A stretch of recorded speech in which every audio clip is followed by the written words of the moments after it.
Hey y'all, it's Amy. Thanks for stopping by my channel today. I am going to do another straight pour today. I'm kind of obsessed with these at the moment. I love the way that you get that spiral, cloud, galaxy, fun kind of look. And I'm just jonesing to do another one basically. I had these blues mixed up from a previous pour, but I wanted to add just a little more to it, give it a little something something. So I decided to use these kind of bright citrusy greens to see kind of what effect the blue and the green would have. And it turned out really good, and I can't wait for you guys to see it. As always, my recipes and colors used will be down there in my description box. And while you're down there, go ahead and hit that subscribe button for me if you haven't already. And if you'd hit that thumbs up button for me, I'd really appreciate that.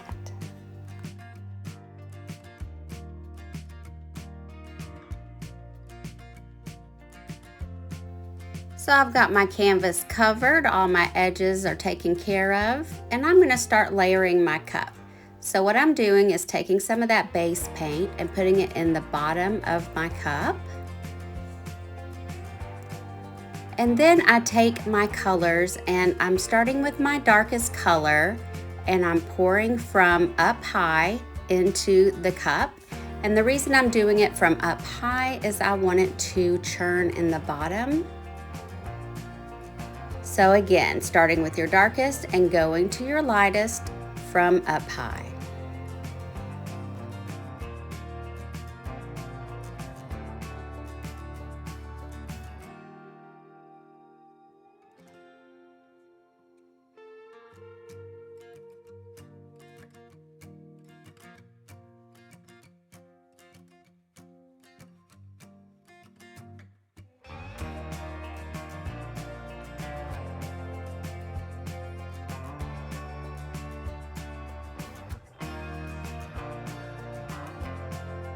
Now that all my colors are in the cup, I'm going to take a little extra of my base paint and cover the top just a little bit so that all the colors have something to react with.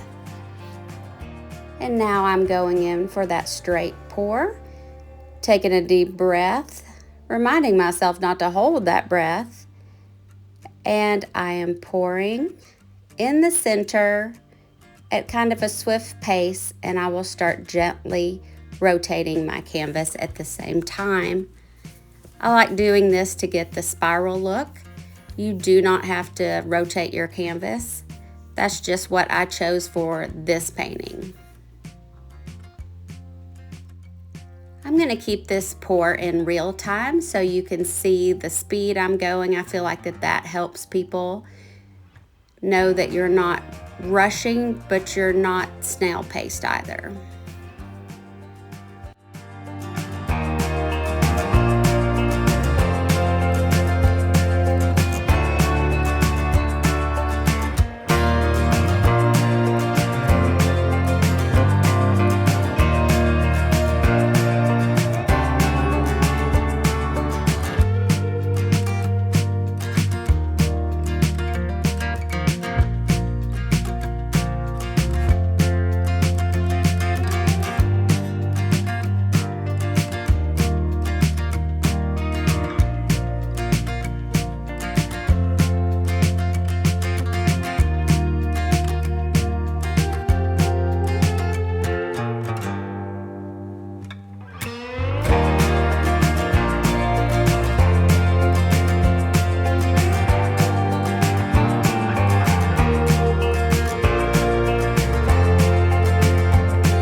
Okay, my pour is complete on there.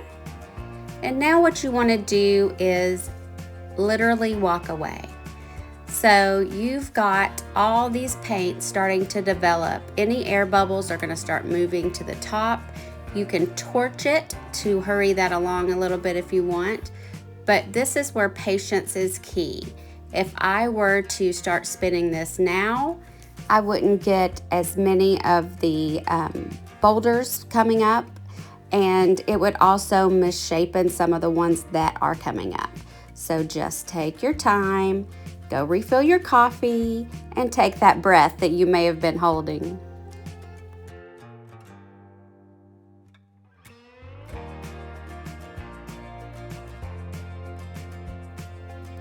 Okay, y'all, I walked away for about 5 minutes and look at the difference. Look how all these beautiful little cells or boulders or pebbles, whatever you want to call them, have popped up. They've risen to the surface.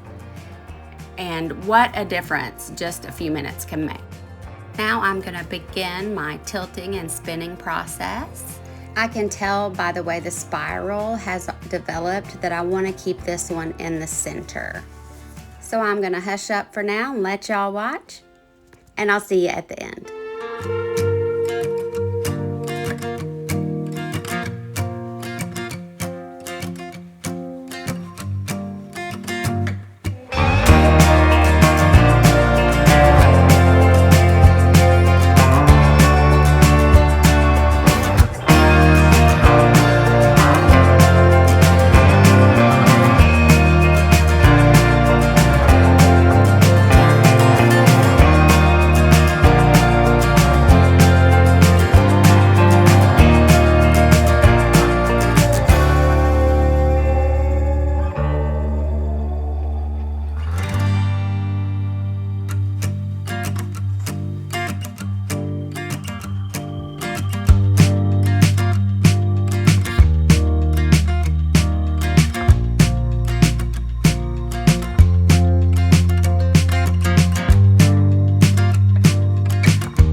Wow, I'm really liking the way this one turned out. I'm going to put this one to bed after I make sure all my edges are perfect, and we'll see what it looks like in the morning. Good morning, everyone. I wanted to show you these almost dry results here. I got up early and snuck up to my art studio to see what we've got, and it is almost dry, not 100%. But I wanted to give you guys a look to see how it kind of set up and it's turning out. I think it's looking great. And when it's fully dried and cured, I'll let it sit for about 3 weeks to get there. But I'll varnish it then and maybe resin it. But I think it kind of turned out cool. What do you guys think?